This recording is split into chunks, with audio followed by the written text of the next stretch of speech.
Hello students, welcome back to the Learners Academy. आज की video में हम फर्स्ट ईयर फिज़िक्स के चैप्टर नंबर 4 का प्रॉब्लम नंबर 4.5 और 4.6 को डिस्कस करेंगे, सॉल्व करेंगे। तो 4.5 की स्टेटमेंट की तरफ चलते हैं। तो वो कहता है कि 1000 kilogram automobile at the top of an incline 100 metre high and 100 metre long is released and roll down the hill. What is its speed at the incline if the average retarding force due to friction is 400 Newton. मतलब कि वो इसमें हमसे पूछना क्या चाह रहा है, कह रहा है कि जी कहना क्या चाह रहा है कि जी आपके पास एक ऑटोमोबाइल है, मतलब कि ये आपके पास इंक्लाइन प्लेन है। इंक्लाइन प्लेन से मुराद है कि कोई हम ऐसी सतह जो हॉरिजॉन्टल ना हो, तो पहाड़ भी कह सकते हैं आप इसको। तो यहाँ पे आपके पास एक गाड़ी है, ऑटोमोबाइल कोई भी आप ले सकते हैं। ये गाड़ी है और जो कि एच हाइट के ऊपर है, और वो हाइट कितनी है 10 मीटर। और दूसरा वो कह रहा है कि जी वो जो इंक्लाइन प्लेन का जो डिस्टेंस है, फासला है एस जो है वो आपके पास 100 मीटर है, और इस गाड़ी का जो वज़न है वो आपके पास है 1000 किलोग्राम। तो जैसे ये हाइट पे होगी तो उस वक्त इसकी इनिशियल वेलोसिटी जो है वो ज़ीरो होगी। अब इनिशियल वेलोसिटी ज़ीरो होगी, उसके बाद वो कहता है कि जैसे हम इसको रिलीज़ करेंगे तो ये मूव करेगा, डाउनवर्ड मूव करना शुरू कर देगा।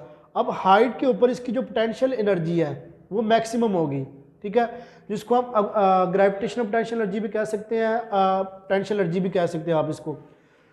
तो जैसे ही ये मूव करना शुरू करेगी तो वो नीचे जब यहाँ पे पहुँचेगी तो इस पॉइंट के ऊपर जाके हमने इसकी वेलोसिटी कैलकुलेट करनी है। वो कहता है कि जैसे ये डाउनवर्ड मूव करना शुरू करे तो इसकी वेलोसिटी कैलकुलेट करें।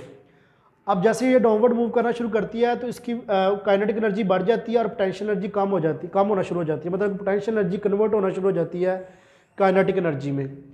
तो इसी तरह जो वो कह रहा है कि जी आपने कैलकुलेट करना है, क्या कैलकुलेट करना है, आपने स्पीड कैलकुलेट करनी है। दूसरा उसने हमें रिटार्डिंग फोर्स भी दी हुई है due to friction.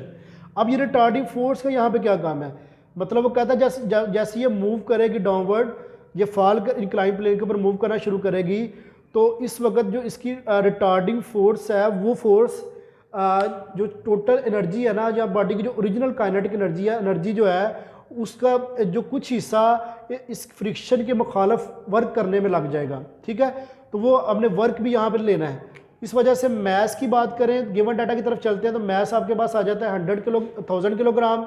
Height of incline plane जो है वो आपके पास 10 मीटर है। लेंथ ऑफ द प्लेन आपके पास 100 मीटर। रिटार्डिंग फोर्स आपके पास 480 न्यूटन है। स्पीड ऑफ ऑटोमोबाइल हमने कैलकुलेट करनी है, वी आपने कैलकुलेट करना है। अब आपने इंटरकन्वर्जन ऑफ काइनेटिक एनर्जी वाला टॉपिक, काइनेटिक एनर्जी और पोटेंशियल एनर्जी वाला टॉपिक में हमने लॉस भी फार्मूला पढ़ा था, लॉस इन पोटेंशियल एनर्जी। अब जब मैंने बताया कि जैसे ही गाड़ी मूव करना शुरू करेगी, ये जो ऑटोमोबाइल है मूव करना शुरू करेगी, तो इसकी जो पोटेंशियल एनर्जी है वो कन्वर्ट होना शुरू हो जाएगी काइनेटिक एनर्जी में, मतलब कि काइनेटिक एनर्जी बढ़ना शुरू हो जाएगी और पोटेंशियल एनर्जी कम होना शुरू हो जाएगी। तो इसलिए यहाँ पे लॉस इन पोटेंशियल एनर्जी बराबर होगा gain in kinetic energy plus work. अब मैंने बताया कि वो वर्क जो रिटार्डिंग फोर्स का अगेंस्ट करेगी आपकी जो गाड़ी जो है, इस सूरत में आपके पास पोटेंशियल एनर्जी mgh के बराबर होती है काइनेटिक एनर्जी 1/2 mv², और वर्क डन जो है वो हम उसको एफएस से रिप्रेजेंट करेंगे। हमने वेलोसिटी कैलकुलेट करनी है, तो वेलोसिटी एफएस को उधर ले जाएंगे तो आपके पास 1/2 mv² जो है वो बराबर आ जाएगा mgh माइनस fs। इस तरह से आपके पास वैल्यू पुट करेंगे सारी, हमारे पास मैस भी है, हमारे पास उसके बाद जी की वैल्यू भी है, उसके बाद हमारे पास फोर्स और डिस्टेंस भी है। सारी वैल्यूज़ पुट करने के बाद हम जो है ना वो कैलकुलेशन की तरफ चलते हैं। तो 1000 को डिवाइड करेंगे जब 2 पे तो 500 रह जाएगा, और हम जब मल्टीप्लाई करेंगे 1000 मल्टीप्लाई 9.8 मल्टीप्लाई 10 तो आपके पास 98,000 आएगा, और 480 को 100 से मल्टीप्लाई करेंगे तो 48,000 आएगा। इनको माइनस करें तो 58 और 50,000। अब ये 500 यहाँ पे मल्टीप्लाई कर रहे थे, जा क्या करेगा डिवाइड। जब ये डिवाइड करेगा तो आपके पास डिवाइड करने के बाद जो v² है वो आपके पास 100 के बराबर आ जाएगा, ठीक है। अब आपने क्या करना है कि स्क्वायर रूट लेना है दोनों तरफ। जब हम स्क्वायर रूट लेंगे तो आपके पास जो वेलोसिटी है वो आपके पास 10 मीटर पर सेकंड आ जाएगी।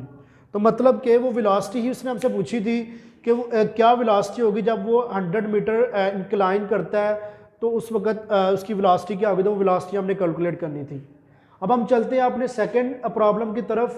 तो सेकंड प्रॉब्लम के स्टेटमेंट क्या है कि 100 metre cube of water is pump from a reservoir into a tank 10 metre higher than the reservoir in 20 minutes if density of water 1000 kilogram metre per cube. और ये दो चीज़ें हमने कैलकुलेट करनी है, increase in potential energy, power delivered by the pump. अब इसमें क्या कहता है कि आपके पास रिजर्वायर क्या होता है, रिजर्वायर की वो प्लेस जहाँ पे आप बारिश का पानी जो इकट्ठा करते हैं या उसको आप स्टोर करते हैं और वहाँ से हम पंप के ज़रिए पानी को टैंक तक लेके जाना है। और वो जो टैंक है वो 10 मीटर हाइट के ऊपर पड़ा हुआ है, ठीक है। और उसमें 100 मीटर क्यूब वाटर जो है वो फिल करने के लिए हमें कितना टाइम लगेगा, 20 मिनट्स लगेंगे। और उसने कहा जी increase in potential energy find करना है और पावर आपने पावर बाय द पंप, जो पंप की तरफ से पावर लगेगी वो पावर भी आपने कैलकुलेट करनी है। डाटा की तरफ चलते हैं।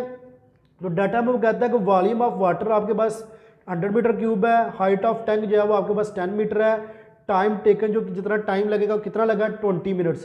तो 20 मिनट्स को आप कन्वर्ट कर दें सेकंड्स में, तो 60 से मल्टीप्लाई करेंगे तो आपके पास 1200 सेकंड्स आ जाएगा। आप इसको साइंटिफिक नोटेशन में भी लिख सकते हैं 1.2 मल्टीप्लाई 10 की पावर 3 सेकंड्स। अब हमने फाइंड क्या करना है, इंक्रीज इन पोटेंशियल एनर्जी और पावर। सोल्यूशन की तरफ चलते हैं। तो सबसे पहले हमने increase in potential energy calculate करना है। तो पोटेंशियल एनर्जी बराबर है mgh के। तो हमारे पास मैस गिवन नहीं है, तो मैस कैलकुलेट करने के लिए हम डेंसिटी वाले फार्मूले से मैस की वैल्यू निकालेंगे। तो मैस बराबर है volume multiply by density. Volume आपके पास 100 है, डेंसिटी आपके पास 1000 है, दोनों को मल्टीप्लाई करें तो 10 की पावर 5 kg आ जाएगा मैस। अब इस इक्वेशन में वैल्यूज पुट करें, मैस की वैल्यू पुट कर दी, एच की वैल्यू पुट कर दी और जी की वैल्यू पुट कर दी। तीनों को मल्टीप्लाई किया तो आपके पास जो पोटेंशियल एनर्जी है वो 9.8 मल्टीप्लाई 10 की पावर 6 जॉल आ गई। पोटेंशियल एनर्जी भी कैलकुलेट हो गई। अब power delivered by the pump. अब पावर जो है वो आपको पता है कि रेट ऑफ डूइंग वर्क, तो वर्क यहाँ पे हम एनर्जी की फॉर्म में ले रहे हैं। तो एनर्जी जो है वो आपके पास गिवन है 9.8 मल्टीप्लाई 10 की पावर 6 और इसको हम 1200 पे डिवाइड कर देंगे। तो जब से ही हम इसको ऊपर लेके जाएंगे तो इसकी पावर जो है वो माइनस में हो जाएगी और 9.8 को हम 1.2 पे डिवाइड करें तो आपके पास आ जाता है 8.16 मल्टीप्लाई 10 की पावर 3 वाट। अब पावर को हमने किलो वाट में कैलकुलेट करना है। तो 10 की पावर 3 जो है वो किसके बराबर होती है, 1 किलो आपको पता है किसके बराबर होता है 10 की पावर 3। तो इसलिए हम जो है वो 10 की पावर 3 की जब किलो लगा देंगे तो इस तरह से आपके पास जो है वो पावर आ जाएगी 8.2 किलो वाट। तो यही दो चीज़ें उसने हमसे कही थी कि आपने increase in potential energy calculate करना है और दूसरा आपने पावर कैलकुलेट करनी है डिलीवर्ड बाय द पंप। तो आज की वीडियो में यही था। तो इंशाल्लाह नेक्स्ट वीडियो में हाजिर होंगे।